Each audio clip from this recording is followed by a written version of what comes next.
UP सरकार ने पंजाब सरकार की नीयत पर क्यों उठाए सवाल और यूपी की योगी सरकार को बर्खास्त करने की मांग करने वाले याचिकाकर्ता से सुप्रीम कोर्ट ने यह क्यों कहा कि चुप हो जाइए नहीं तो आप पर लगा देंगे हर्जाना। ये दोनों मामले यूपी से जुड़े हैं लेकिन हैं एक दूसरे से अलग अलग। कायदा कानून के इस वीडियो में दोनों ही मामलों की बात। पहले बात पंजाब सरकार और यूपी सरकार की तनातनी की। ये तनातनी है बाहुबली मुख्तार अंसारी को लेकर, जो कि 2 साल से पंजाब की रोपड़ जेल में बंद है और पंजाब सरकार यूपी के अलग अलग जिलों की पुलिस की तमाम कोशिशों के बावजूद मुख्तार को वापस नहीं भेज रही है। पिछले हफ्ते भी पंजाब सरकार ने सुप्रीम कोर्ट में नया हलफनामा दाखिल किया था और यह कहा था कि मुख्तार अंसारी को हाई ब्लड प्रेशर है, डायबिटीज है, पीठ में दर्द है और हाइपरटेंशन भी है, इसलिए उसे आराम की जरूरत है, उसे यूपी नहीं भेजा जा सकता है। पंजाब सरकार ने यह भी कहा था कि उत्तर प्रदेश सरकार को इस मामले में याचिका दाखिल करने का कोई अधिकार ही नहीं है, सुप्रीम कोर्ट उसकी याचिका को खारिज कर दे।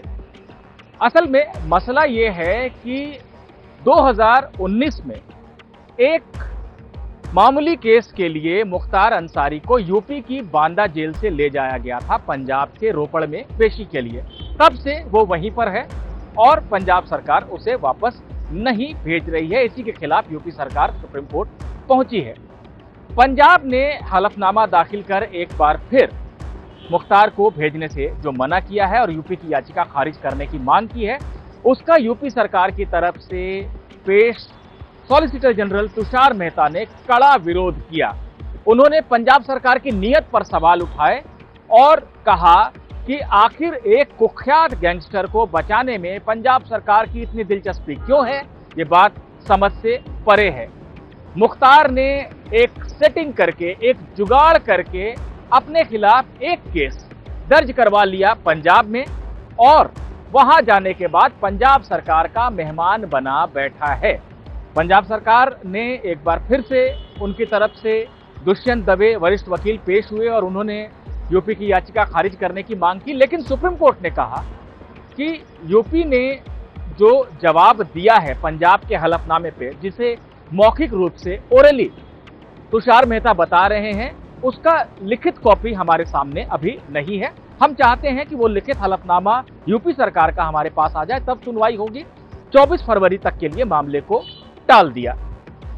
मुख्तार अंसारी की तरफ से भी वकील पेश हुए, वरिष्ठ वकील मुकुल रोहतगी, और कहा कि यूपी में मुख्तार की जान को खतरा है, इसलिए यूपी में दर्ज सभी मामलों को पंजाब ट्रांसफर कर दिया जाए। लेकिन सुप्रीम कोर्ट ने कहा यह मामला जो हम सुन रहे हैं यूपी सरकार की अर्जी है, उसके साथ इसे नहीं जोड़ा जा सकता है, इसकी सुनवाई अलग से होगी। बहरहाल 24 फरवरी तक के लिए मामला टल गया है। अब एक दूसरे दिलचस्प मामले की बात, याचिकाकर्ता तमिलनाडु का, जो यूपी में रहता भी नहीं है, उसकी मांग थी कि यूपी में अपराध बहुत ज्यादा हैं तो वहां पर राष्ट्रपति शासन लगा दिया जाए, केंद्र से कहा जाए कि 356 जो अनुच्छेद है संविधान का उसका इस्तेमाल करें, यूपी सरकार को बर्खास्त करें और वहां पर राष्ट्रपति शासन लगा दे।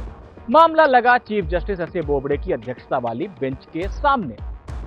चीफ जस्टिस ने याचिकाकर्ता CR जयासुकिन से पूछा, आपने कहा है कि यूपी में अपराध बहुत ज्यादा है, क्या आपने दूसरे राज्यों के बारे में भी रिसर्च किया है? याचिकाकर्ता ने कहा नहीं, पूरे देश के कुल अपराध का 30% यूपी में होता है, ये मुझे जानकारी है। कोर्ट ने कहा अच्छा, एक तो आपने रिसर्च नहीं किया है, फिर हमें यह बताइए कि आपका कौन सा मौलिक अधिकार प्रभावित हो रहा है इस मामले में। जयासुकिन ने कहा मैं भारत का नागरिक हूं, मैं याचिका दाखिल कर सकता हूं। जज इन दलीलों से उकता गए, क्योंकि केंद्र सरकार को यह कहना कि वो किसी राज्य में राष्ट्रपति शासन लगा दे, वो भी किसी ऐसी याचिका के आधार पर जिसमें ना कोई रिसर्च है, ना याचिकाकर्ता को सीधे कोई असर पड़ता है मामले से, सुप्रीम कोर्ट के लिए मुमकिन नहीं था।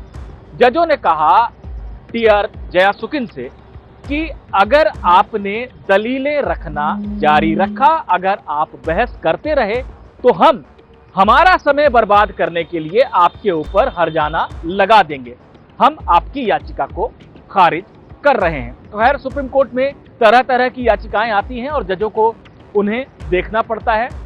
एक मामला गंभीर है कि एक राज्य सरकार एक गैंगस्टर को, एक वांछित अपराधी को नहीं भेज रही है दूसरे राज्य में, जबकि वहां पर कई मामले हैं। और एक मामला ऐसा जहां पर कि बिना किसी आधार के या बिना खुद के किसी इन्वॉल्वमेंट के, खुद का कोई पक्ष न होने के बावजूद किसी का यह कहना कि किसी राज्य सरकार को बर्खास्त करने के लिए सुप्रीम कोर्ट निर्देश दे दे। तमाम मामले सुप्रीम कोर्ट में आते हैं और जज उन्हें उनके मेरिट के हिसाब से सुनवाई करते हैं। इन दोनों मामलों में भी यही हुआ है।